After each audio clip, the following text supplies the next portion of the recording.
पाकिस्तानी नागरिकों के वापस भेजने के आदेश के बाद से सीमा हैदर पर बवाल उठने लगे हैं। सीमा हैदर की पाकिस्तान वापसी को लेकर तमाम तरह की अटकलें हैं। फिलहाल सीमा हैदर के मामले में उसके डॉक्यूमेंट्स का वेरिफिकेशन होना बाकी है। खबर के मुताबिक जब तक सीमा हैदर के मामले में सुनवाई पूरी नहीं होगी, वो भारत में ही रहेगी। सीमा के डॉक्यूमेंट्स का वेरिफिकेशन होना है। उस वेरिफिकेशन में भी ये अहम है कि क्या सीमा पाकिस्तान की नागरिक है, उसके पासपोर्ट, उसके वीज़ा को लेकर भी जांच की जाएगी, क्योंकि उस दौरान सीमा से कई डॉक्यूमेंट्स रिकवर किए गए थे।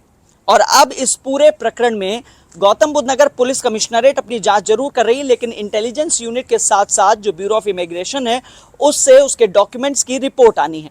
रिपोर्ट का इंतजार है। रिपोर्ट आने के बाद इस पूरे प्रकरण में गौतम बुद्ध नगर पुलिस कमिश्नरेट चार्जशीट दाखिल करेगी। चार्जशीट के बाद ये मामला कोर्ट पहुंचेगा और ट्रायल शुरू हो जाएगा।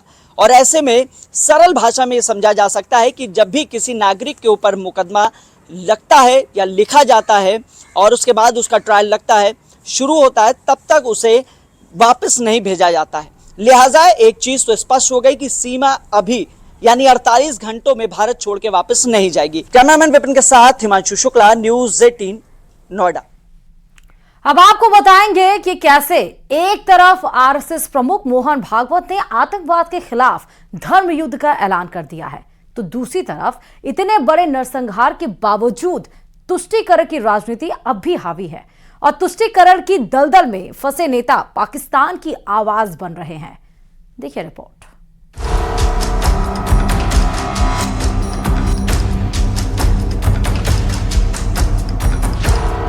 पहलगाम हमले को लेकर एक तरफ देश में गुस्सा है, इंतकाम की मांग और इंतजार है, तो दूसरी तरफ अब संघ प्रमुख मोहन भागवत ने धर्म युद्ध का ऐलान कर दिया है। जिस तरह से पहलगाम में धर्म पूछकर हिंदू पर्यटकों को निशाना बनाया गया, उस पर गुस्सा जाहिर करते हुए मोहन भागवत ने इसे धर्म और अधर्म की लड़ाई करार दिया है। दो टूक कहा कि ये दिखाने का समय आ गया है कि देश कितना शक्तिशाली है।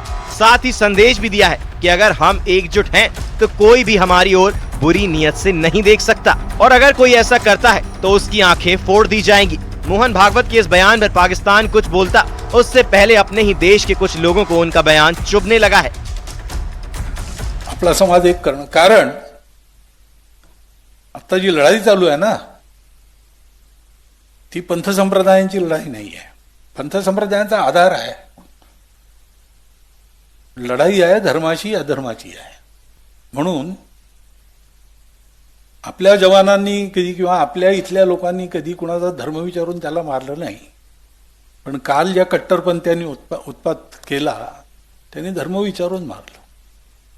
हिंदू असं कधीही करणार नाही। हिंदू रोज लोगों को मारते नहीं, हिंदू हिंदू को मार रहे हैं, मार रहे कि नहीं मार रहे।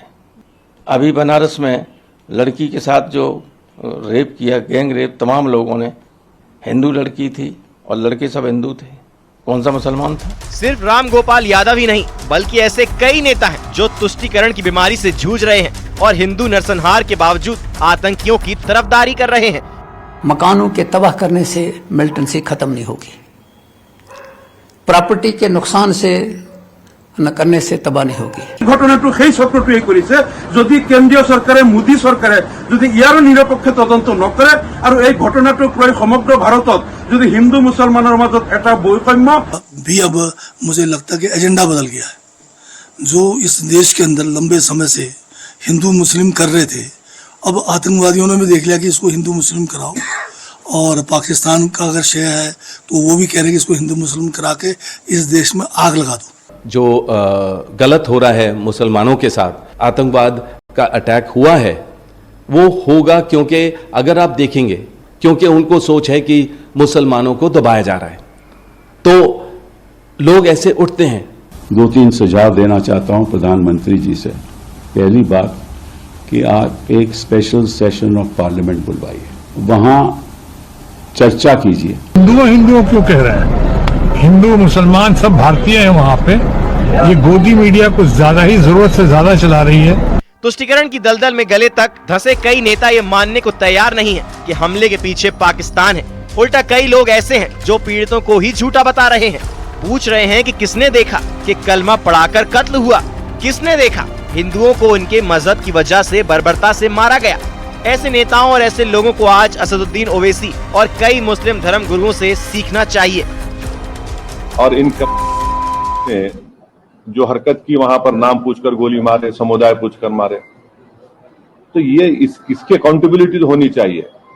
और यकीनन ये दहशतगर्द हमारे पड़ोसी मुल्क पाकिस्तान से आए। शिनाख्त करने के बाद, मजहब पूछने के बाद, फैमिलीज के सामने, अहले खाना के सामने एक खूनी वारदात होती है जिसमें 25 से ज्यादा अफराद को कत्ल किया जाता है। पहलगाम हमला सिर्फ एक आतंकी वारदात नहीं है, बल्कि ये नरसंहार है, देश की आत्मा पर किया गया एक प्रहार है।